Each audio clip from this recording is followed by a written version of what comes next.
Hoy entré un poquito.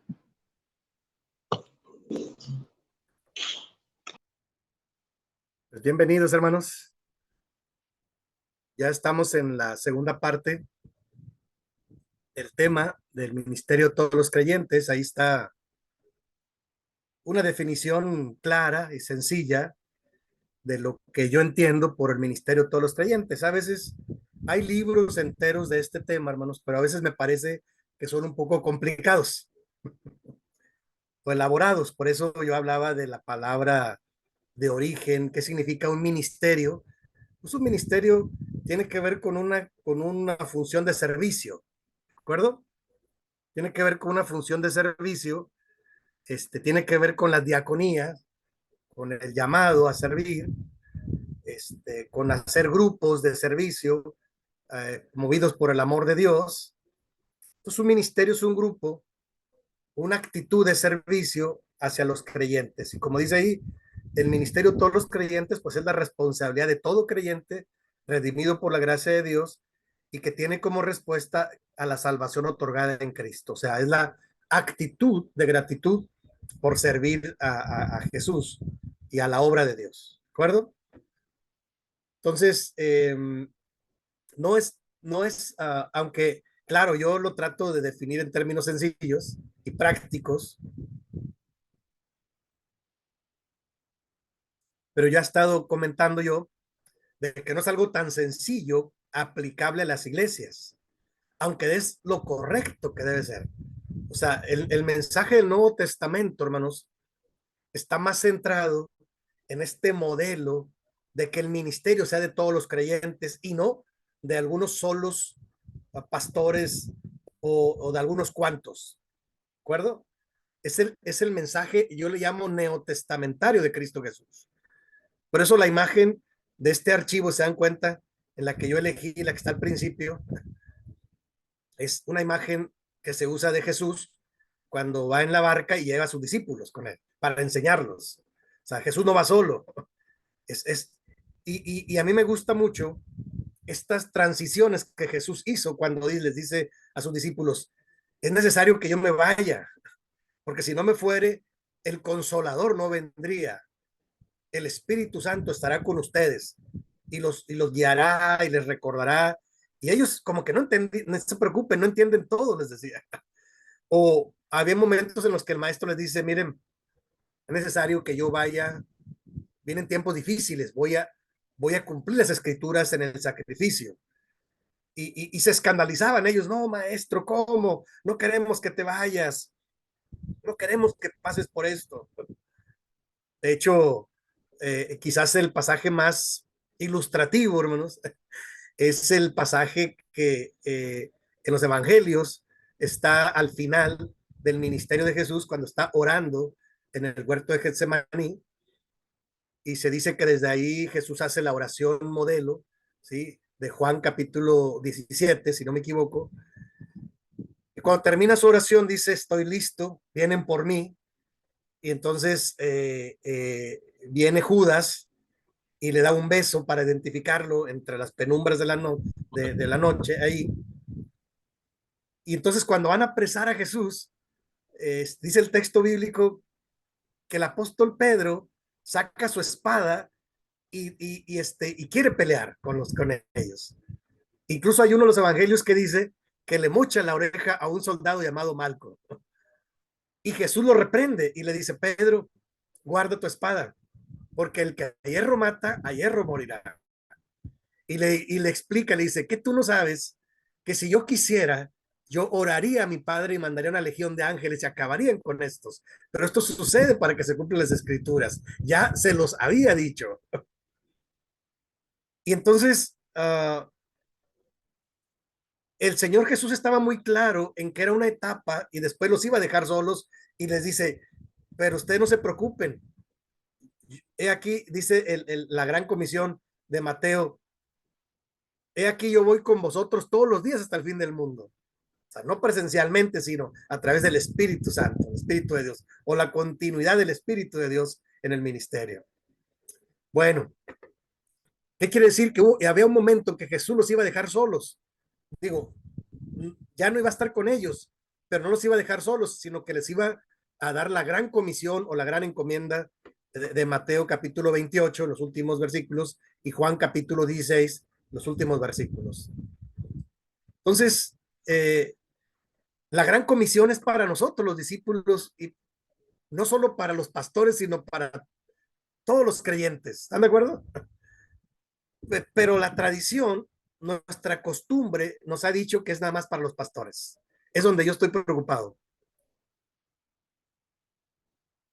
Porque entonces los pastores asumimos que el ministerio es para nosotros y no para todos los creyentes. Y puede ser que yo no lo alcance a ver, pero si sí lo alcanzo a ver y me gana el ego y me gana mi protagonismo, entonces yo no voy a permitir que otros se involucren tanto. No voy a permitir que otros crezcan tanto. Y entonces es donde yo tronco, freno, obstaculizo el avance de la obra de Dios y el ministerio. En lugar de ayudar, obstaculizo. Yo llego hasta allá en la reflexión, no crean, yo lo discuto con pastores, porque a veces hace falta alguien que les diga, no todo lo alcanzan a ver o no todo lo quieren reflexionar ni entender. Y a mí me gusta cuando yo mido las cosas, no se preocupen. Cuando yo predico, entonces yo exhorto a la iglesia tranquilamente, pero cuando yo trabajo con líderes, entonces yo hablo un poco más fuerte, porque sé que van a aguantar un poco más. Y cuando trabajo con líderes altos que tienen puestos administrativos, ahí yo soy más duro, porque tengo que decir las cosas como las veo, como son. Porque si no, ¿quién se los va a decir? Y aún así, a veces no me va muy bien, porque se escandalizan de las cosas que yo digo, porque me gusta ser claro en las cosas que yo veo y que pueden ayudar a crecer a los demás. Bueno, el ministerio es de todos los creyentes, eso es lo que dice el Nuevo Testamento, ¿no? Aunque otros digan, aunque la tradición diga, aunque algunos líderes digan, Jesús dijo que era para todos los creyentes. El apóstol Pedro aquí está, el apóstol Pablo no se diga. Y bueno, hay que rescatar entonces el tema del ministerio que es de todos los creyentes. Y no estoy hablando de títulos opuestos de la institución, ya lo diferenciamos. Estoy hablando de que Dios nos da un ministerio a nosotros. Como les ponía yo ahora el caso mío, ¿no? Yo ya no necesito un título, un puesto, ya los tuve. Pero yo tengo un ministerio que Dios me dio y lo sigo ejerciendo, aunque ya no tenga ningún puesto, ningún título jerárquico. Pues tengo el llamado de Dios y la responsabilidad para ministrar en donde pueda y donde me llamen, donde me inviten, con todo gusto. Y bueno, déjeme avanzar un poquito más, porque estamos ahí en el tema.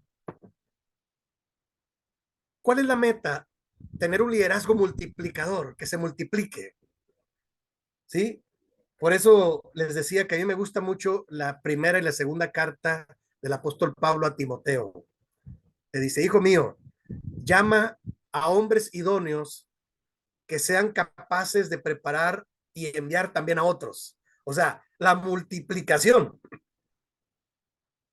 ¿Se dan cuenta? Y Timoteo lo entendió. Timoteo lo entendió. ¿Sí? Entonces, pero Efesios 4 es una porción valiosa también. El apóstol Pablo le dice a la iglesia de Éfeso, dice, todo esto es a fin de perfeccionar a los santos. ¿Quiénes son los santos? La iglesia. A fin de perfeccionar a la iglesia, será la traducción más, para edificación o construcción del cuerpo de Cristo. Para edificar el cuerpo, para que el cuerpo de Cristo crezca, que es la iglesia. Y luego, un poquito más adelante, en Efesios 4, dice el apóstol Pablo, que todo esto es para que ya no seamos como niños fluctuantes, llevados por todo viento de doctrina. Y lo dice, antes, siguiendo la verdad en amor, crezcamos en todas las cosas, es a saber, en Cristo Jesús. Entonces, es porque para mí son un motor y son una guía, aunque no todo lo alcancen a ver, aunque no todo lo prediquen. A mí me queda claro después de tantos años. Y eso es lo que yo comparto en la iglesia comúnmente. Yo cada vez que tengo contacto con mis hermanos, con los que yo he pastoreado, les digo, ánimo hermanos, adelante. Hay muchas cosas que hacer para la gloria de Dios. O sea, a veces digo, y cuando tienes un puesto, un título, que mejor, hay que respaldarlo. Pues será el colmo Imagínense, si algo me molesta a mí, es que los que tienen un puesto, un título, no lo asuman con responsabilidad. Dios mío, ¿por qué? No entiendo por qué aceptaron eso entonces, si no lo van a asumir con responsabilidad.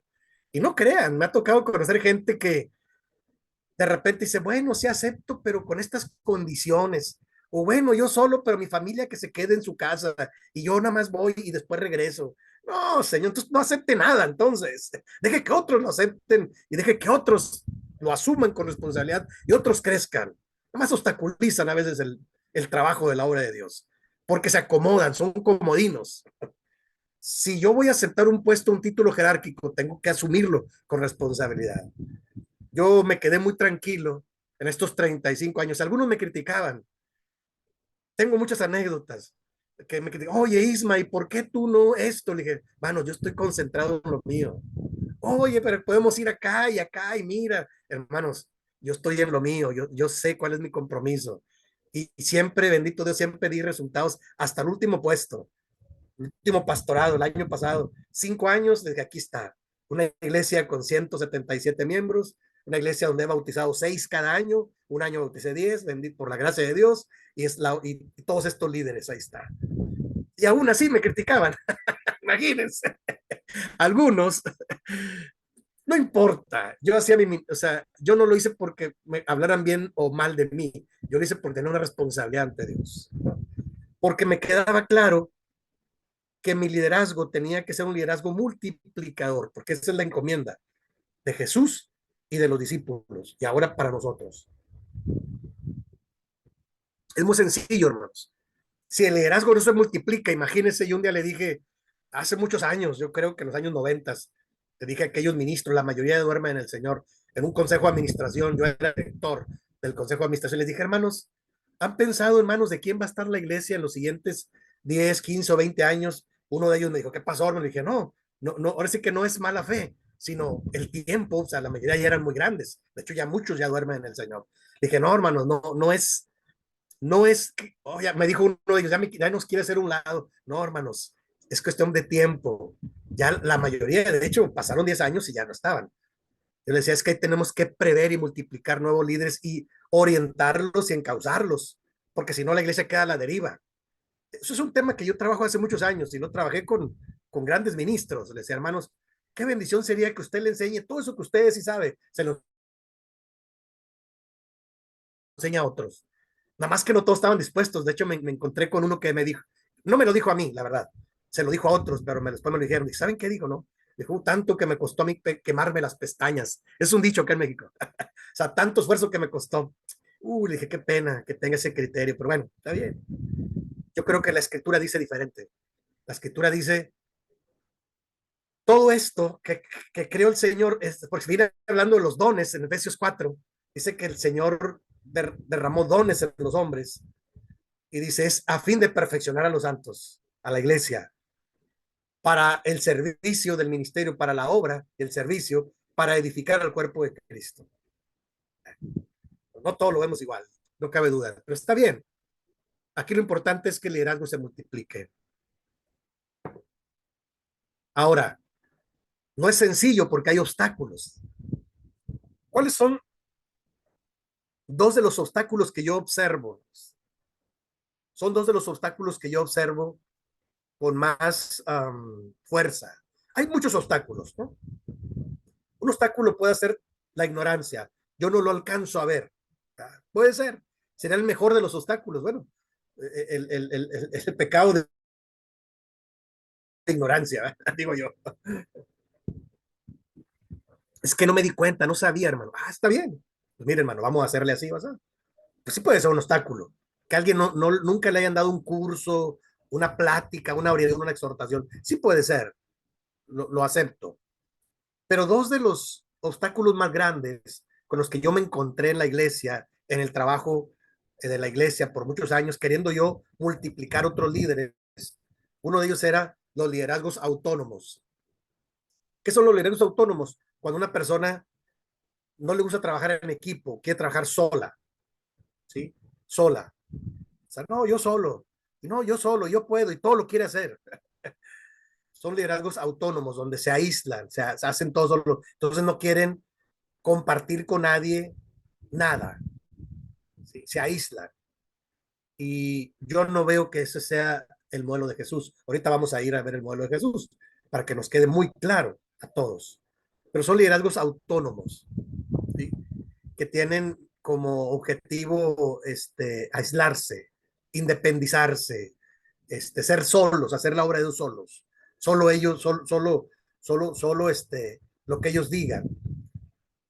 Ese es un extremo. Y el otro extremo son los liderazgos mesiánicos. ¿A qué le llamo yo liderazgos mesiánicos? Aquel que piensa que lo que él diga es lo único correcto.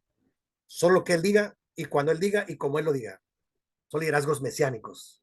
O sea, yo donde le di, ahora hace poco, yo me despedí de esta iglesia después de 5 años, le dije de broma, ¿verdad?, al grupo de líderes con el que yo trabajaba, hermano, me dicen, ¿qué vamos a hacer? Dije, hermano, yo no soy el Mesías, yo soy un siervo de Dios, el Mesías ya vino, ya es Jesús. Ustedes van a seguir a Jesús, ustedes van a seguir trabajando, y ahí están trabajando, gracias a Dios.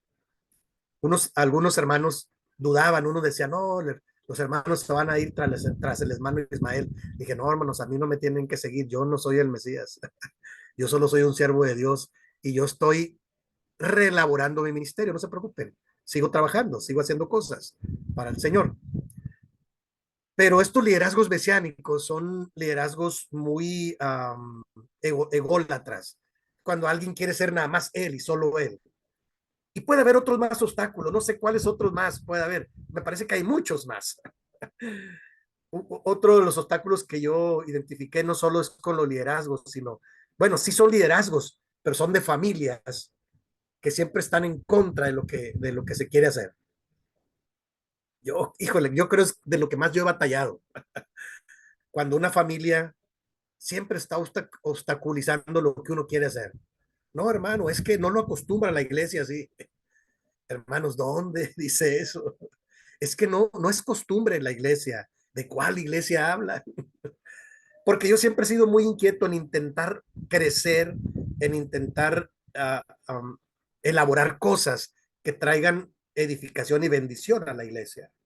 O sea, a mí, yo soy de los pastores que no me gusta estar estático, por eso ahorita guardé un receso y le dije, hermanos, yo estoy incorporado en otras cosas, estoy en mi carrera de psicología, estoy compartiendo con los hermanos del CEBAID, el Seminario Argentino, con todo gusto, ocupo algunas horas, algunos días. Por eso es que no agarro ahorita una iglesia, porque cuando yo agarro una iglesia, yo me concentro, comúnmente yo voy así todos los días, ¿no? Porque entiendo que es un compromiso, pero uno de los obstáculos más grandes es cuando una familia en la iglesia se cree la dueña, y si tú no los convences o no los invitas, entonces te obstaculizan todo el trabajo. Entonces no hay una armonía y siempre están criticando y cuestionando cualquier trabajo que se haga. No sé, hay muchos obstáculos, pero especialmente en los líderes. El problema es que a veces hay líderes, esto último me refiero, que sí son líderes, pero no son líderes con posición, con puestos, sino son gente que nada más está de lejos criticando. Bueno, puede haber otros más obstáculos. Lo importante es estar conscientes de que siempre hay obstáculos. De hecho, el Señor Jesús siempre tuvo obstáculos. No fue un líder, el liderazgo de Jesús no fue un liderazgo tan apoyado, vamos a decirlo. Siempre tenía obstáculos. Los fariseos, los saduceos, los herodianos,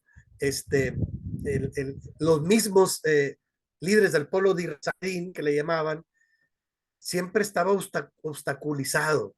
Y aún así el maestro siempre siguió. Él estaba consciente. Aún algunos de los mismos discípulos, ¿no? Él sabía que uno de ellos lo iba a traicionar. Y bueno, un liderazgo de bendición, o sea, yo hablo de los obstáculos, pero no todo es malo. Yo digo, ¿por qué se sostiene la iglesia? Por la gracia de Dios, primero. Y segundo, por la bendición de tener líderes que sí están bien ubicados y sí aportan mucho para la obra de Dios, como muchos de ustedes, ¿sí? Yo lo agradezco a Dios siempre eso y siempre los apoyo. Cuando yo veo que hay líderes bien intencionados, yo les digo, cuenten conmigo. Claro que sí, lo que yo pueda hacer. O sea, cuando yo le digo a alguien, hermano, sí, cómo no, con todo gusto, debe saber que yo estoy totalmente de acuerdo con su liderazgo porque sé que es una bendición para la iglesia. Cuando yo le digo a alguien, no cuente conmigo, no estoy de acuerdo. Es que debes saber que yo no estoy de acuerdo con eso, con lo que está haciendo, por alguna razón, y sí lo he hecho, créanme, lo acabo de hacer hace poco. Sí, y luego me invitan, oye, hermano, te invitamos a este grupo y que vamos a proponer esto. Le dije, hermano, si yo me dedicara a la política, pues anduviera en otro lado. En la iglesia no creo que hay que hacer grupos de choque, no estoy de acuerdo con eso. No cuenten conmigo para eso. O vamos a hacer esto, aunque la ley dice esto, pero vamos a hacer esto y vamos a hacer no cuenten conmigo, si es ilegal, no cuenten conmigo. ¿Se dan cuenta? O sea, yo soy muy claro.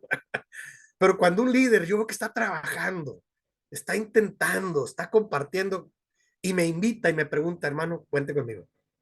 Yo estoy para servir. Claro que sí.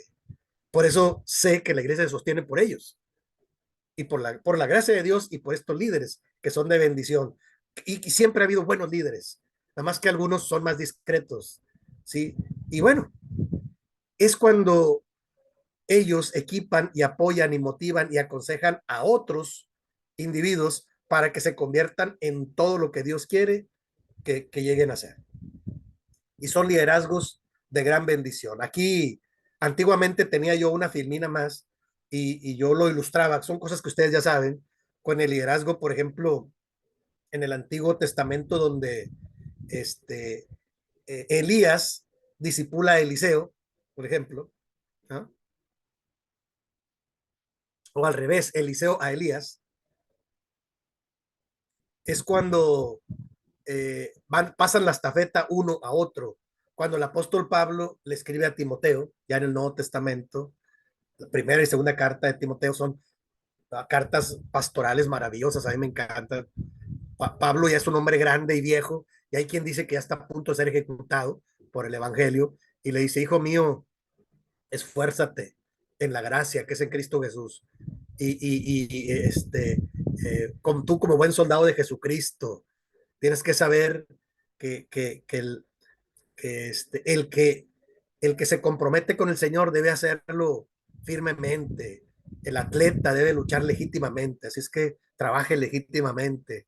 El sembrador, dice, para cosechar, debes sembrar primero.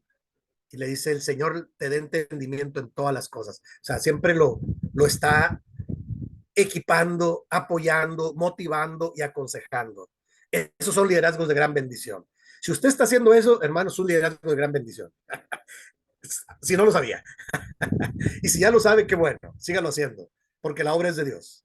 Y porque, como yo les decía antes del receso, después uno se lleva sorpresas maravillosas. Yo me llevo muchas sorpresas, muchas. Bendito Dios. Yo le digo a mi esposa, mira, hija, le digo a mi esposa Olimpia, después de 35 años de dedicarme tiempo completo, me olvidé de muchas cosas, sacrifiqué muchas cosas con todo gusto, no lo hice sufriendo, pero mira qué bendición ahora ir a este lugar. Les platicaba que fuimos a Tijuana y el nuevo sobrevedor era un adolescente, joven adolescente en su tiempo, que ahí me tocó restaurar, gracias a Dios, pastorando su familia, él, épocas difíciles, y ahora es el sobrevedor. Y me trata muy bien, gracias a Dios, él me respeta mucho y yo lo disfruto, hermano, me invita a comer, a cenar, me lleva para allá, para acá, pero no por eso, sino yo entiendo que estoy cosechando lo que los años 90 pudimos sembrar ahí en él y su familia. Y mire, ahí está. Y luego fui a otra iglesia y estaba su familia, otra parte de su familia, su hermana, que también trabajó con nosotros, esposa son líderes todos ellos, a nivel distrital, y ahora a nivel nacional, y en varios lugares así. Yo digo, mira qué bendición. A veces yo ni me acuerdo siquiera, y todavía me encuentro a gente, estaba yo en Cuernavaca con mi familia cenando en un restaurante, se acercó una joven, yo vi que se me queda mirando mucho y dije, es una joven de la iglesia, ya casada ella con un equipo de trabajo, de ahora en el concilio, y va y me alcanza al final, y va y me dice, hermano, quiero despedirme de usted, quiero decirle que fue de gran bendición cuando usted fue presidente, usted siempre nos apoyó y siempre nos orientó y siempre nos generó confianza. Digo, ay, mira, qué bueno que te acuerdas de que sí, hermano, si yo me acuerdo mucho, le platico a mi esposo y al equipo con el que trabajamos ahora. Ah, qué bueno, un gusto saludarte. Pues son de esas satisfacciones que te quedan y cuando tú haces esto, lo otro es cosechar. Y me ha pasado algunas veces.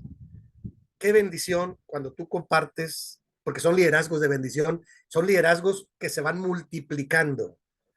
Y entonces eso es, yo creo que esa es las mayores satisfacciones que uno puede tener, ¿no? Bendito Dios, nos llega a pasar y eso es una bendición de Dios. No es ego, es bendición, hermanos. Porque si uno lo hiciera por eso, pues a lo mejor se viera uno mal. Pero lo que quiero decir es que Dios siempre trae su recompensa. Lo dijo el apóstol, ¿verdad? El que siembra después va a cosechar. Y hay momentos en que uno cosecha. Es que hay que seguir sembrando, hermano. Y bueno, parece que este recuadro de una pastoral integral es la meta, hermanos. Que nuestro trabajo pastoral sea más completo, más integral. Luego creo que en otro lugar lo tengo en un diagrama. ¿A qué nos referimos con una pastoral integral? La parte espiritual primero, después la parte física, emocional, intelectual y socialmente, ¿no? Y ahí vienen los pasajes bíblicos. ¿Cómo son puros, casi son puros pasajes del Evangelio y son ejemplos de cómo Jesús se interesó en diferentes áreas del ser humano? En la área espiritual, Mateo 6:33 dice, mas buscad primeramente el reino de Dios y su justicia, y estas cosas, estas otras cosas vendrán como añadidura. ¿Qué has de comer? ¿Qué has de vestir? Viene Jesús hablando de eso. O sea, pondera buscar primeramente el reino de Dios. O sea, la área espiritual es primero. Si tú estás bien espiritualmente, aunque no tengas puesto título, aunque tengas problemas, pero tú sabes que estás bien espiritualmente. Y eso es valioso. Eso es lo que ya lo dije cuando hablé del concepto de espiritualidad. Solo el Espíritu Santo produce espiritualidad. Lo demás son costumbres, tradiciones, disciplinas que son buenas, pero no producen espiritualidad. ¿Sí? Entonces, cuando tú buscas las cosas del Espíritu es porque el Espíritu de Dios te está moviendo y es el motor, el Espíritu, es el motor del creyente. No debemos desechar la parte física porque tenemos que cuidar el cuerpo. Ahora el templo, nosotros somos templo del Espíritu Santo. Esta parte templocéntrica me parece que es muy antiguo testamentaria, ¿eh? Déjenme hago esta autocrítica. Yo estoy revisando bastante ahora de que a veces nosotros somos muy templocéntricos, o sea, todo lo que estamos en el templo, pero Jesús no fue así. Jesús hizo otras cosas, ahorita lo vamos a ver. Jesús iba por el camino y ve a sus discípulos después de estar predicando todo el día, dice, no los envíen porque se van a desmayar en el camino, han estado todo el día aquí escuchando. Y es cuando multiplica los panes y los peces. Entonces, me llama la atención cómo Jesús se preocupa por su parte física. No son solo espíritus, son cuerpo también. Y uno tiene que preocuparse por su cuerpo. O sea, debe haber un equilibrio para que sea algo integral, ¿sí? Entonces Jesús se preocupa por su cuerpo, por el cuerpo de ellos, por su estado físico. Dice, no han comido, se van a desmayar en el camino. Démosle de comer. Díganle que se sienten, hace la oración y multiplica los panes y los peces, cuando menos dos veces. Cuando menos dos veces. Pueden haber sido más, algunos eruditos dicen. El registro de los evangelios dice que fue dos veces. Y bueno, la parte emocional tiene que ver con el llamado de Jesús. Vengan a mí, todos los que estén trabajados, cargados, angustiados, preocupados, que yo los quiero hacer descansar. Está hablando la parte emocional. Mateo 11:28. Claro. Es el llamado de Jesús. Maravilloso. Yo lo uso muchas veces en los cultos. Cuando veo que hay un ambiente de preocupación, hermanos, Jesús nos dijo así: vengan a mí, los que estén trabajados y cargados, que yo los haré descansar. Dice, y aprendan de mí que soy manso y humilde de corazón y hallaréis descanso para vuestras almas, porque mi yugo es fácil y ligera mi carga. Entonces, hay que aprender a poner nuestras cargas en Jesús y emocionalmente descansar en Él. Pero el llamado de Jesús es vigente, ¿sí? Y es un llamado a emocionalmente tranquilos. No estén preocupados, cansados, angustiados y todo lo demás. Porque ahí se desprenden muchas cosas. Es la parte emocional de las personas. Eso también es importante. Yo soy un pastor muy cuidadoso de eso. Cuando yo pastoreo, estoy en una reunión y yo observo que hay, me gusta ver, hermanos, vamos a orar, vamos a ungir a los enfermos, o sea, vamos a generar confianza en Dios y vamos a dejar todo en las manos de Dios y ahora sí, retirémonos. pero ya trabajaste tu parte espiritual y tu parte emocional. Entonces la parte física descansa también. Está todo enlabonado, ¿eh?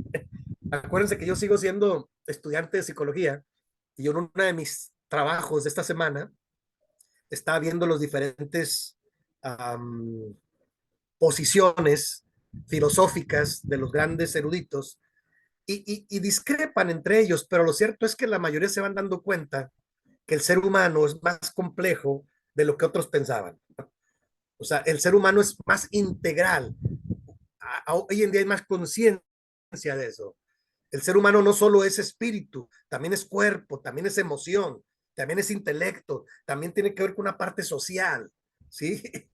¿Sí? La parte intelectual, bueno, Romanos 12:2, ¿ah? No os conforméis a este siglo, sino renovaos por la renovación de vuestro entendimiento, de vuestra psique, de vuestra alma, dirían los griegos. La parte intelectual es importante, alimentarla, ¿sí? De ahí que yo sigo estudiando y sigo investigando, o sea, de repente cuando estoy un poco preocupado me pongo a leer y se me olvida todo. Me meto en la lectura. O sea, me gusta tratar de cuidarme lo más integralmente. Y bueno, la parte social también es importante. Me parece que Jesús rompió esos paradigmas. Ahorita vamos a ver otros ejemplos. Juan 17 es la oración sacerdotal, dicen algunos, y otros le llaman la oración intercesora. Es la última oración de Jesús en el Evangelio de Juan, antes de ser apresado, y es cuando les dice, Padre, yo te pido, no te pido que los quites del mundo, sino que los guardes del mal, porque aunque están en el mundo, no son del mundo, porque tú me los diste. Entonces, la petición de Jesús es, no te pido que los quites del mundo, de la sociedad, sino que los guardes del mal. Por eso Jesús convivió socialmente con mucha gente. De hecho, se ganó el título de amigo de publicanos y pecadores, porque convivía con la gente. Yo eso lo aprendí hace muchos años. No me gustan estos liderazgos aislados, estos liderazgos desde arriba, donde ven a todos abajo, al hombro. No me gusta eso. Entonces yo trato igual, me lo critican algunos. Y en la iglesia, algunos, por ejemplo, en la administración, yo siendo ejecutivo, hermano Isma, y hay quien se enoja. ¿Cómo que hermano Isma? Es el ministro. Y le dije, hermano, no se preocupe, yo no tengo problema. Es confianza que tenemos, ¿no? Porque me conocieron muy joven algunos, aquí en la misma iglesia, ¿no? Hay quien piensa que debe estar siempre encima de los demás y a mí no me gusta eso. Yo soy igual que los demás. Me gusta convivir con la gente y platicar y tomarme un cafecito con ellos si se puede, con quien sea. No tengo problema. Puedo convivir con una persona que tiene problemas con adicciones, sentarme a platicar con ella. Puedo platicar con alguien que tiene problemas emocionales, problemas que alguien que esté en disciplina, no tengo ningún problema. Me lo han criticado, no tengo ningún problema. Y lo debato con los líderes. ¿Qué les pasa? ¿No? ¿Por qué se sienten tan puros y tan limpios y no lo son? Y es cuando yo pongo duro, cuando alguien me critica innecesariamente, cuando yo tengo claro que el único digno es Jesús. Y nosotros, pues tratamos de estar creciendo en Cristo y cuidando todas estas áreas. ¿Están de acuerdo, hermanos? Entonces, a veces no es sencillo forjar un liderazgo sano, hermanos, porque nos quedamos en una de las partes nada más. Yo conocí gente que era muy espiritual, pero muy aislada. No quería convivir con la sociedad. No, es que yo, nada más en mi casa. Tengo una anécdota, ¿no? No les digo el nombre porque luego los conocen. Alguien una vez me dijo, así que usted, me preguntó, ¿usted sí va al cine, hermano? Sí, le digo, a veces voy con mi familia, casi veo puras películas, digo, porque mis hijos eran chiquitos, había que ir a ver películas de caricaturas, o una buena película y invito a mi esposa. Dice, es que en mi tiempo los ministros no íbamos al cine. Ah, ¿por qué, hermano? Y yo ya sabía, porque yo conozco los acuerdos conciliares, que había hace años. Y dice, no, es que son lugares de pecado. No me diga eso, hermano. ¿Por qué no? Porque mire, entonces ya lo escuché, ¿verdad? Con respeto, le dije, hermano, eso no lo hace más pecador o menos pecador, es depende de la intención con la que vaya. Porque mire, ya le empecé a decir, mire, usted está en su casa y tiene cientos de películas, se la pasa todo el día viendo películas. Esto, no, entonces no puede criticar eso. Ya dijo, bueno, no, está bien, cada quien, sí, cada quien. ¿Qué quiere decir? Que a veces alguien se escandaliza por un punto, pero otro punto no lo cuida. Entonces, se trata de cuidarse integralmente y ver al ser humano de manera integral y crecer en Cristo. Pero bueno, la pastoral debe ser integral y completa. Déjeme voy ya a esta parte última, que es donde vamos a poner a Jesús como modelo. Porque los demás, hermanos, aspiramos a seguir creciendo en Cristo, a imitar el modelo de Jesús, pero el único perfecto es Jesús. ¿Están de acuerdo? Y en el ministerio todos los creyentes, todos somos iguales. Eso me encanta a mí. Lo que Pablo dice es que en Cristo no hay esclavo ni libre, no hay sabio ni ignorante. Todos somos uno en Cristo Jesús. Eso es ministerio todos los creyentes. Y bueno, aquí estamos hablando de la praxis de Jesús. La praxis de Jesús dice, afirma, Dios actúa en mí y a través de mí, dijo Jesús. Pero hay una pastoral, una práctica fatalista y una mágica. La práctica fatalista dice, que se puede cambiar sus características, no se puede cambiar nada. Y las características son la resignación y la insensibilidad. O sea, cuando un pastor tiene una visión fatalista, es, no, hermanos, no se puede cambiar nada, todo está ya escrito.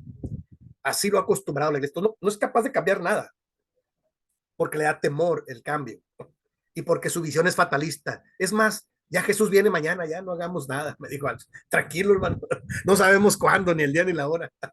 Entonces, hay quien con una visión fatalista se sustentan escritos apocalípticos. Dice, no, ¿para qué hacemos esto o aquello? Si ya Jesús viene.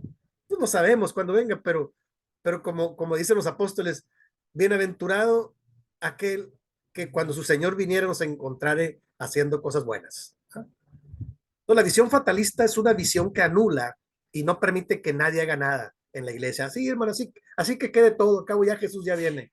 A lo mejor mañana. Y nada que nunca vino y el otro se murió sin hacer nada. Es una visión fatalista. Ahora, la visión mágica, hermanos, de la práctica es que solo el milagro puede brindar la solución. Es una visión muy carismática, muy, vamos a orar y Dios va a cambiar todo. Sí, vamos a orar porque Dios tiene el poder de cambiar corazones y todo, pero no podemos dejar todo a la deriva. Sí vamos a orar, pero lo que Jesús dijo es, ustedes harán cosas mayores que estas. Por eso la afirmación, Dios actúa a través de mí, dijo Jesús. Y cosas mayores que estas harán ustedes, le dijo a sus discípulos y les dio la gran comisión. O sea, es a través de ustedes que el mundo va a cambiar. ¿Sí? Dice que dice la nota, en el fondo de estas dos actitudes no hay participación. Son como posiciones que evaden la responsabilidad de todos los creyentes. Esa es la reflexión de esta filmina. O sea, estamos hablando de la práctica, la praxis. Y la práctica de Jesús es la más adecuada. Jesús dice, Dios actúa a través de mí, sobre todo en Lucas capítulo 4.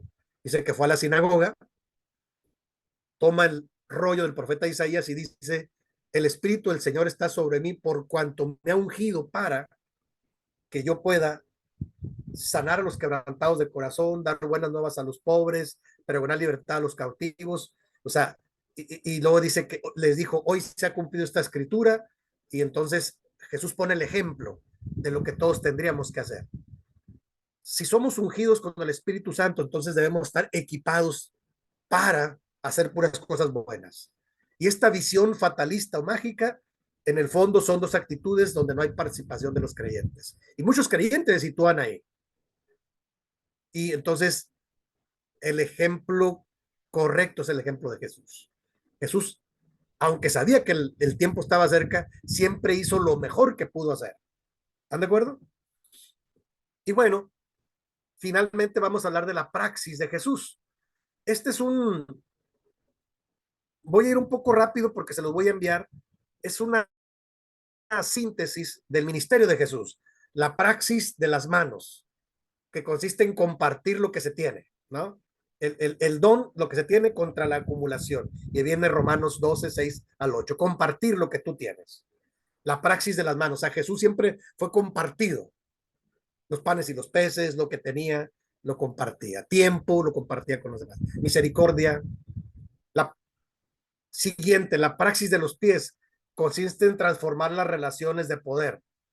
La grandeza no está en dominar, sino en servir. Lo dijo en Marcos 10, ¿verdad?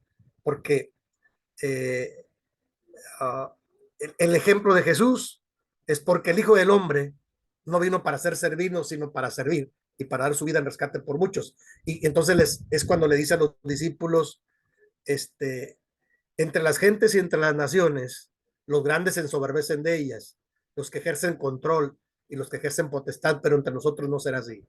Por eso es que yo discuto mucho esta praxis de los pies, estas relaciones de poder, la discuto mucho entre los líderes. No me gusta que los líderes nos sintamos con poder, con grandeza. Pues eso es de Dios. Me parece que es más desde la humildad. No es dominar, no es controlar. Cuando yo escuché a muchos de mis compañeros cuando fui sobrevedor, oh, es que no se quieren dejar controlar o dominar. Digo, es que Dios nos llamó a eso, nos llamó a servir. Pero hay quien se equivoca y piensa que el puesto que tiene es para controlar a todos. Pues si no estamos en una empresa, hermano. El control es de Dios. Usted sirva, exhorte, anime. Usted no tiene que tener control de las personas. No, hay muchos que no entienden eso. Bueno, el ejemplo de Jesús ahí está. Inciso C, la praxis de los ojos. Consiste en la transformación de las interpretaciones ideológicas, o sea, las ideologías, el perdón contra la culpabilidad. Y aquí, hermanos, bueno, ahí está en Lucas 5 también, tiene que ver, hermanos, con que a veces nosotros tenemos interpretaciones ideológicas erróneas. Por ejemplo, la imagen que tenemos de Dios como un Dios castigador y juez implacable. Y cuando vemos el texto bíblico, por ejemplo, vemos estos pasajes que están ahí y otros más. El que a mí me gusta más es la parábola no del hijo pródigo, sino de los dos hijos, porque no son un hijo, son dos. Me encanta esta parábola porque Jesús la plantea a aquellos que dicen, ¿quién es mi prójimo? Jesús dice, y entonces pone este ejemplo, ¿no? Para hablar de la misericordia, del amor, del perdón. Y la parábola del hijo pródigo, conocida, aunque yo digo que es la parábola del padre amoroso, porque no solo es un hijo, son dos hijos. El hijo mayor también tiene participación. Es un hijo celoso de cuidar todas las cosas y dice, entonces yo qué voy a tener. Y entonces el padre le dice, hijo mío, todo es tuyo porque tú siempre has estado conmigo. Vamos, yo tengo otra interpretación de esa parábola, pero lo que el Señor Jesús quería decir es que el Padre es amoroso, no está culpando, está perdonando. Y por eso Pablo dice, tenemos un ministerio de la reconciliación. Pero eso uno juzga con los ojos humanos y uno ve las cosas diferente. Tenemos que, como dice un canto, tenemos que aprender a mirar con los ojos de Dios. Ayúdame a mirar con tus ojos, dice un canto por ahí que se entró. Y la práctica de Jesús nos enseñó mucho, hermanos. La praxis del corazón, finalmente, consiste en la transformación del estilo de vida. ¿Qué es lo que todos esperaríamos, hermanos? Mire, por ahí yo tengo un sermón que habla de que el único que puede cambiar el corazón es Dios, el poder de Dios. Digamos ahora el Espíritu de Dios. Sí, la praxis del corazón es que Jesús lo hacía todo con amor y de corazón. Aún el sacrificio, su sacrificio de amor, por ahí me acuerdo que se los comenté la clase pasada, ¿no? Yo creo que hay una mala interpretación en el sacrificio de Jesús. Todo el mundo lo ve como un sacrificio vicario, pero Jesús dice, yo ofrezco mi vida de mí mismo, nadie me la quita. Yo tengo poder para entregarla y tengo poder para recogerla.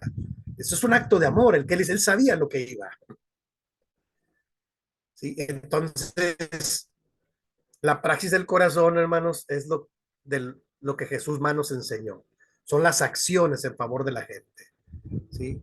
Primero viene la acción misericordiosa y luego viene la reflexión bíblico-teológica.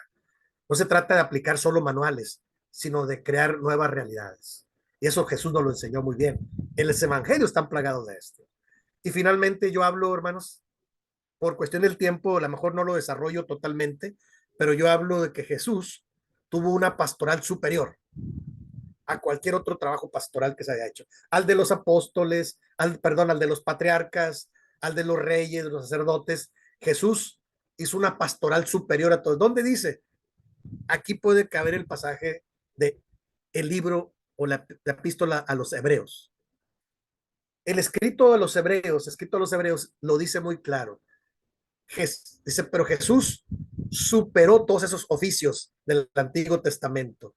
El del sacerdote, el del profeta, el de los reyes, él los superó a todos esos, aún a los primeros patriarcas. Jesús lo superó.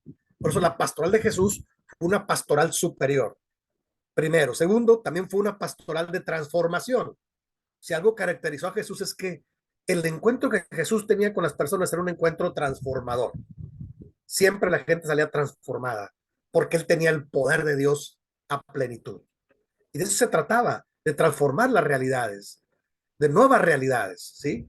Entonces, la pastoral de Jesús por eso es diferente a cualquier otro trabajo pastoral de cualquier otro personaje bíblico.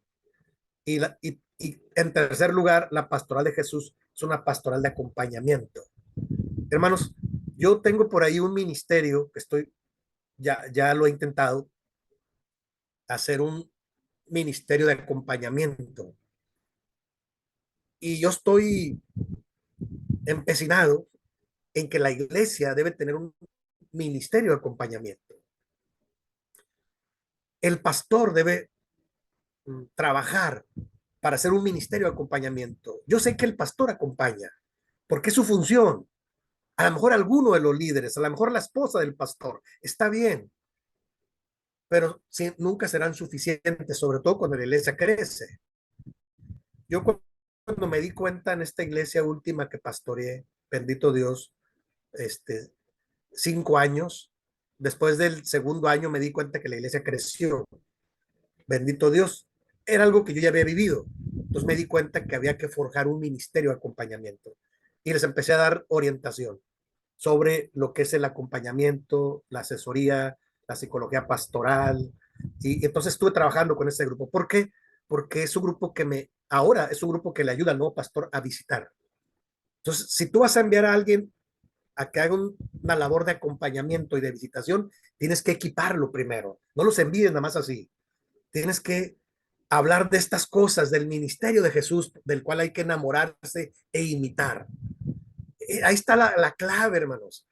Yo creo que la iglesia se equivoca, la iglesia de hoy se equivoca en andar buscando novedades en otros lugares, cuando tenemos que buscar en el texto bíblico.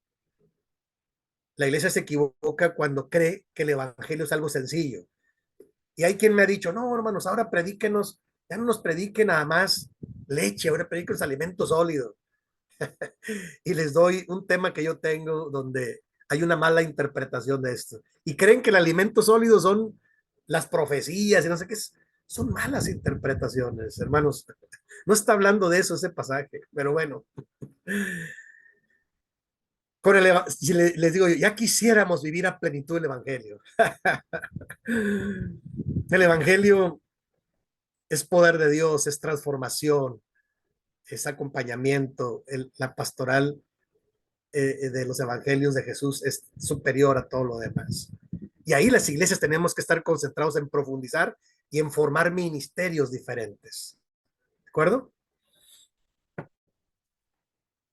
Dice ahí la pastoral en la misión, la, la pastoral en la misión integral de la iglesia debe ser con todas estas características. Mucho tiempo la iglesia en México habló de la misión integral. Pues sí, la misión integral es esto que yo acabo de presentar. Es todo esto junto. No es nada más una cosa u otra, es intentar hacerlo todo esto. Unirlo para hacer una misma visión, un plan de trabajo para bendición de la iglesia. Por eso lo pongo como conclusión. La pastoral en la misión integral de la iglesia debe ser permeada, impregnada de esto. Ahora, finalmente, ¿cómo? A través de los ministerios locales. Esa es la última filmina, creo, sí. ¿Cómo una iglesia puede llevar a la práctica todo esto que yo he dicho a través de estos ministerios? El ministerio de evangelización nunca debe faltar, ya lo comenté. Creo que este cuadro ya lo presenté hace como un par de semanas. Si un líder, un pastor, un grupo de líderes quieren hacer un nuevo proyecto, entonces en la iglesia tienen que organizar ministerios.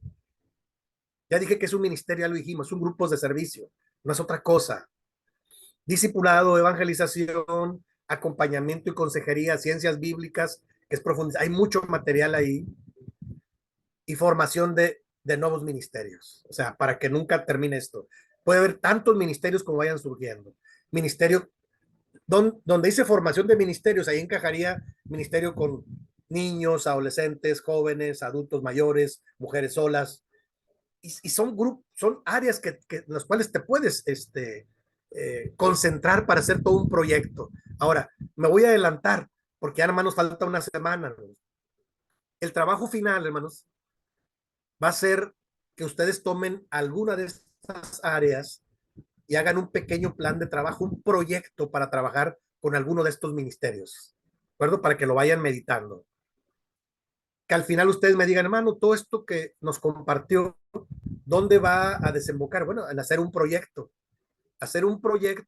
hermanos, que en el que ustedes quieran planear en la iglesia donde ustedes se reúnen, que tenga que ver con el discipulado, que tenga que ver con la evangelización, que tenga que ver con acompañamiento y consejería, que ustedes diseñen. Yo por ahí ya les voy a dar la guía. Hice una guía que la próxima semana ya se las presento cuando hablemos del último tema, pero lo, lo, lo presento para que lo vayan visualizando. ¿Cuál es el trabajo que ustedes pueden planear en estas áreas? Y puede ser en alguna área específica. Hermano, yo quiero trabajar con adolescentes. Ah, está bien, hermano. Haga su anteproyecto. ¿Cuáles son sus objetivos? Por ahí tengo una guía que les voy a mostrar la próxima semana. ¿Cómo ustedes pueden planear algo de esto? A lo mejor ya tienen algo adelantado, qué bueno, eso les va a servir. A lo mejor ya lo han hecho, qué bueno, eso también les sirve. O sea, no es nada nuevo, es algo que siempre se debió de hacer en la iglesia y si no se ha hecho, hay que empezarlo a hacer. El planear cómo hacer ministerios diferentes. Yo ya les comenté, un ministerio que a mí, que en los últimos años yo forjé en esta iglesia fue el Ministerio para la Familia. Y de ahí surgió la otra temática que tengo, la pastoral familiar. La pastoral para la vida familiar es todo un curso, pero es un ministerio que trabaja en esta iglesia de la Independencia, donde yo fui pastor 5 años. Entonces les di toda la orientación y luego ya planeamos, a ver, ¿qué vamos a hacer? ¿Qué día? No, el día sábado, a mediodía, 1 hora, vamos a convocar a las familias, vamos a dar temas así, va a ser dinámico así para que los niños no estén inquietos, va a ser esta temática, la estrategia va a ser así, o sea, y lo hicimos porque nos dimos cuenta que hacía falta trabajar con familias. Y de ahí yo seguí trabajando y estoy haciendo el proyecto de familias restauradas. ¿De acuerdo? O sea, yo lo elevé a otro nivel del acompañamiento y consejería por el estudio que hago de psicología. Entonces estoy forjando un ministerio que le llamo Familias Restauradas, donde sí hay que dar temas de reflexión, pero más bien es un trabajo personalizado con cada familia o personas que una plática, un acompañamiento, un trabajo de acompañamiento para restaurar familias. Y yo ahí estoy, ¿verdad? Sigo trabajando. Entonces, hasta aquí, hermanos, vamos bien. Vamos a la parte final de esto. ¿Cómo ven, hermanos? ¿Alguien tiene alguna pregunta, alguna duda del ministerio de todos los creyentes y dónde desemboca en estas áreas? ¿Qué opinan?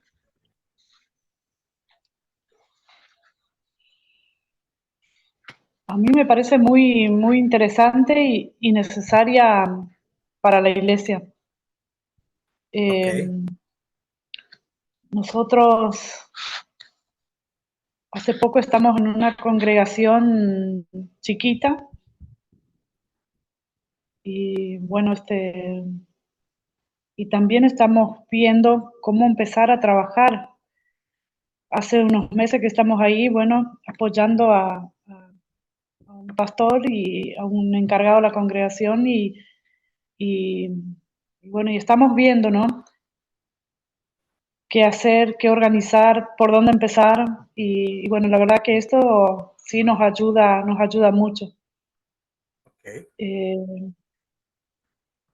Así que bueno, es una bendición la clase porque nos orienta y bueno, y como que nos va abriendo un panorama importante. Ok. Perfecto, hermana Lili. Yo creo que al final el trabajo, el trabajo final del proyecto, usted lo puede justificar ahí donde están, en qué área le gustaría trabajar y ahí poder visualizar qué es lo que se podría hacer y en un futuro lo podría aplicar ahí, primero Dios, ¿verdad? Así es, gracias. Sí, hermana, qué bueno, qué bueno. Sí, qué bueno que las situaciones son diferentes, hermanos. Por ejemplo, hace algunos años me topé con alguien que me decía, yo soy esposa de pastor y quiero ayudar en esta área, está bien. Y entonces quería ayudar con el área de mujeres, por ejemplo. Y sí, hizo un proyecto para mujeres, otro hizo un proyecto para jóvenes, adolescentes, otro para adultos mayores, porque era una necesidad que veía una iglesia grande con muchos adultos mayores y casi no hacían cosas. Entonces la hermana hizo un proyecto para adultos mayores. Entonces yo me quedo hasta el área de planear para que esté documentado. Y ya la práctica, bueno, yo confío en que la gracia de Dios, la sabiduría del pastor lo sabrá ir viendo, incorporar donde vaya siendo necesario. A veces lleva su tiempo, a veces no es tan rápido, pero la idea es tener claro hacia dónde vamos. Y tarde que temprano Dios va a acomodar las cosas para que eso, ya sabiendo a dónde vamos, hay más manera de avanzarle. Claro que sí.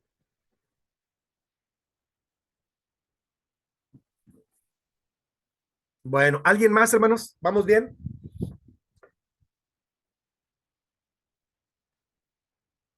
Entonces, vamos a ir terminando con la oración. Yo ahorita voy a subirles estos dos archivos, el de, el de la parte,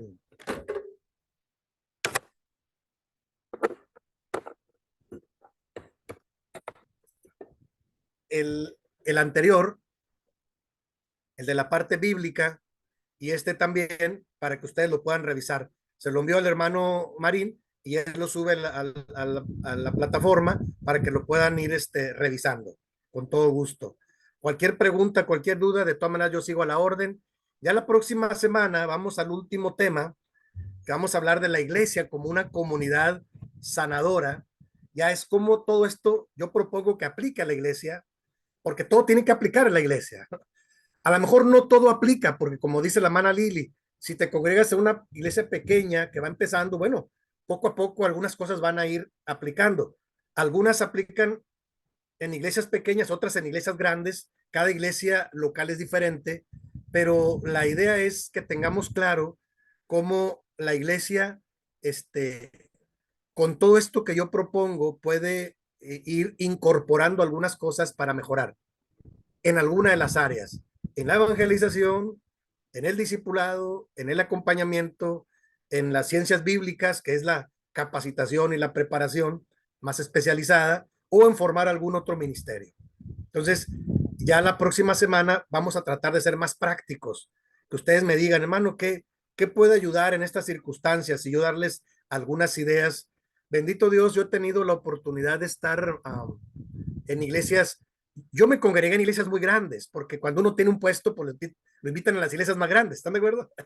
Pero cuando yo fui sobrevedor, siempre me gustaba ir a las iglesias más pequeñitas, a las misiones le llamábamos. Entonces yo me iba a tomar la cena a una misión o a otra. Algunos me criticaban. ¿Por qué el sobrevedor o el ejecutivo se va a una misión? Porque ahí hago más falta, hermanos. Entonces yo me iba ahí. Y luego en algunos lugares me tocó iniciar misiones desde abajo. En Baja California, en Morelos, en Aguascalientes, en Chiapas. Me invitaban. Hermano, vamos a abrir una nueva misión. Queremos que venga. Y queremos que esté en el culto y que nos ayude a orientarnos de cómo abrir una nueva misión. Y con todo gusto yo iba y me pasaba ahí todo un fin de semana dándoles todo esto y ya los dejaba yo que les siguieran. En algunos lugares, como en Baja California, la misión sigue allá en Vicente Guerrero, cerca de San Quintín. En Morelos igual, ya es una iglesia. Y así, son, yo he tenido la experiencia en estar en diferentes circunstancias, ¿no? Y también tomar una iglesia que fue grande, que se vino a menos y que está muy desanimada, y cómo llegar y animarla para que se vuelva a llenar.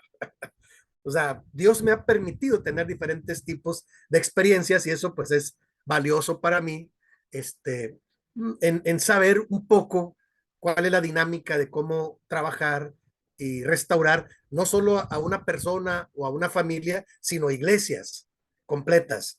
Dios me ha dado esa gracia en Ensenada, aquí en Monterrey, en Morelos también. Y bueno, uno siempre sigue aprendiendo, porque, porque la obra es de Dios. La obra es de Dios y uno cuando está dispuesto a servir, yo estoy convencido de que Dios siempre nos ayudará y nos pondrá los mejores equipos, la mejor herramienta para hacer la obra, porque la obra es de Él, ¿no? Nosotros solamente somos colaboradores, instrumentos, servidores, pero, pero he tenido la oportunidad de estar en diferentes circunstancias. Casi siempre me fue muy bien, gracias a Dios, casi siempre me fue muy bien. A veces es cuestión de tiempo y de empeño, ¿verdad?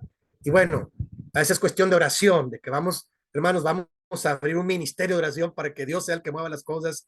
A veces es cuestión de organización, de que todo está bien, pero está mal organizado, hay que organizar bien. Es cuestión de motivación, de que yo llegué a esta iglesia que yo pastoré última, déjeme, lo uso como conclusión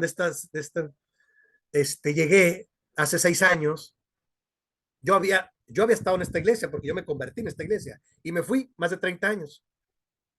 Fui estudiante del seminario, fui pastor, sobrevedor y regreso después de 30 años. Yo tenía la imagen de una iglesia grande y resulta que era una iglesia con 20 miembros y desanimados y tristes. ¿Qué pasa? ¿Y saben qué fue lo primero que hice, hermanos? Pues no preguntar qué ha pasado. Yo lo intuí que había pasado. Sí me platicaron cosas, pero lo que uno menos tiene que hacer en una iglesia que está desanimada es seguir poniendo el dedo en la llaga. Decirles, estamos mal, pues ya sabemos que estamos mal. Necesitamos que nos diga qué hacer. ¿Me explico? Entonces, les voy a platicar en 5 minutos lo que yo hice. Es el último trabajo que Dios me permitió hacer. Esta iglesia yo le tenía mucho cariño, porque yo aquí me convertí a Cristo, aquí fui obrero, de aquí me enviaron al seminario. Y llego y la veo una iglesia golpeada, triste, desorientada, desanimada, 20, 25 miembros máximo, cuando era una iglesia de más de 100 miembros. ¡Wow! Yo dije, ¿qué pasó aquí? Y entonces no faltó quien me dijera, no, hermano, fíjese que el pastor anterior pasó así, fíjese que unos miembros se fueron así, fíjese que se dividió la iglesia, fíjese que, oh, Señor. Entonces yo nunca le dije eso. ¿Saben qué hice? Nunca le saqué el tema a la iglesia. Aún en cuestiones financieras, tener un déficit de más de 80,000 pesos, un déficit. ¡Wow! Entonces yo oré a Dios, le dije, Señor, yo no sé por qué tú me enviaste aquí, pero por alguna razón me enviaste. Cuando había sido una iglesia importante, la iglesia de la Colonia Independencia en Monterrey. Bueno, entonces no les dije nada, llegué y les dije, hermanos, yo no vengo a buscar culpables de ninguno, yo vengo a servir, sé que hay que trabajar y vamos a trabajar. No voy a preguntar, no quiero comentarios de lo que ha pasado, lo que pasó ya sucedió, vamos a trabajar. Y empecé yo a revisar cómo estaban organizados, con quién contaba, con quién no contaba, la lista de quienes ya no venían, abrir grupos familiares, a dar capacitación a nuevos líderes. Hermanos, poco a poco me tardé como 2 años. No, el primer año superamos la parte económica, superamos el déficit ya. Primero la parte económica, porque eso aquí pega mucho. Ya estamos bien, correcto. Y luego la parte de ir trabajando, ir abriendo grupos familiares. El primer año solo bauticé 1 o 2. Y para mí era todo un reto. Ya el siguiente año bautizamos 6 y luego 10 y así. Y abrir grupos familiares con las familias más grandes. Yo iba un día a la semana, uno acá, lunes acá, martes acá, miércoles acá, jueves allá. Llegaba yo en la tarde a predicar, darle a la familia o a los vecinos, pero el sábado nos vemos en la iglesia. En la iglesia a los líderes algunos ya estaban muy cansados, ya no querían. Vamos a forjar, los jóvenes, vamos a convertirlos en líderes, vamos a prepararlos, equiparlos, darles capacitación, ¿sí? Poco a poco, y tomar el ministerio de la palabra para que los sábados fuera una palabra de ánimo, de restauración, de motivación, de profundización en la palabra, de recuperar nuestra identidad en Cristo como iglesia, como hijos de Dios. Y bendito Dios, hermanos, después de un año, un poco más de un año, casi 2 años, la iglesia regresó. Bendito Dios. Yo tuve que ir a visitar mucha gente que ya no iba, pedir disculpas. Dije, no sé de qué pasó, pero vamos a orar. Yo no quiero juzgar a nadie, ni quiero saber nada, solo quiero saber cómo está y quiero saber si quiere regresar. Aquí estamos para servirle. Fue una labor dura, pero después de 2 años la iglesia se recuperó y luego ya se fueron, los jóvenes fueron creciendo, se fueron organizando. Bendito Dios, después de 5 años, como les digo, ya pude entregar una iglesia con 107 miembros en la Santa Cena y con nuevos líderes y con bautizando cada año 6 grupos familiares, capacitación, grupo alabanza, diferentes ministerios y, y terminé satisfecho. Entonces, por eso me atrevo a decir que algunas cosas ya las pasé, otras no, pero lo que yo he aprendido es que la iglesia, hermanos, se sostiene por la gracia de Dios y la iglesia crece con el amor, la constancia y la fidelidad. Nunca les hablé de dinero. Alguien me dijo, oiga, hermano, usted nunca habla de no es necesario, no es necesario. Si alguien va a ser fiel, qué bueno, y si no, sabrá, Dios sabrá. O sea, hay temas que yo no toco públicamente, pero en privado puede ser que sí. Pero a mí lo que me interesa es las personas, que se restauren, las familias, convivir con las familias. Los días domingos hacíamos culto oración y agarraba el grupo de jóvenes y nos íbamos a la montaña. Allá vamos a caminar todos como día de campo. Entonces, los domingos. Después los jóvenes me decían, hermano, ¿cuándo vamos a ir? Ahora vamos a otro lugar, convivir con las familias, tomar café, platicar. Dios me permitió hacer un trabajo pastoral y bueno, ya tenía un poquito de experiencia yo. Así es que, con todo gusto, hermanos, yo estoy para servir. Vamos a orar porque todo comienza orando. Cuando la iglesia tiene algo que no está bien, hay que orar. Señor, tuya es la obra y tú puedes proveer y restaurar lo que tengas que restaurar. Solo úsanos conforme a tus propósitos, porque queremos ser instrumentos en tus manos. Y el Señor lo va a hacer a través de usted y a través de mí. ¿Están de acuerdo, hermanos? Entonces, vamos a orar para ir terminando nuestra sesión y la próxima semana, con todo gusto, continuamos. El último tema está diseñado para hablar de la iglesia local, la iglesia como una comunidad sanadora o terapéutica, y vamos a hablar mucho de la iglesia local, cómo todo esto aplica y debe aplicar en una iglesia local. ¿Están de acuerdo? Entonces, acompáñenme a orar. Bendito Dios y Padre nuestro, muchas gracias. Gracias, Señor, porque hoy tú nos das la oportunidad de seguir meditando y reflexionando. Yo te pido que tu bendición alcance para nuestros hermanos, los que están lejos, que tú siempre proveas lo necesario y que tú nos uses como instrumentos útiles en tus poderosas manos para que tu iglesia siga adelante. Bendice a cada uno de mis hermanos, a cada líder, a cada pastor y a cada iglesia. Te lo pedimos, te lo rogamos confiadamente en el nombre de Jesucristo, nuestro Salvador. Amén. Gracias, hermanos. Amén. Gracias, hermanos. Dios bendiga. Pasa usted, hermano. Un favor, ¿no me podría Sí, enviar su número de teléfono? Me gustaría charlar con usted, mi hermano. sí, hermana, ¿cómo no? Claro que sí. Si gusta darlo,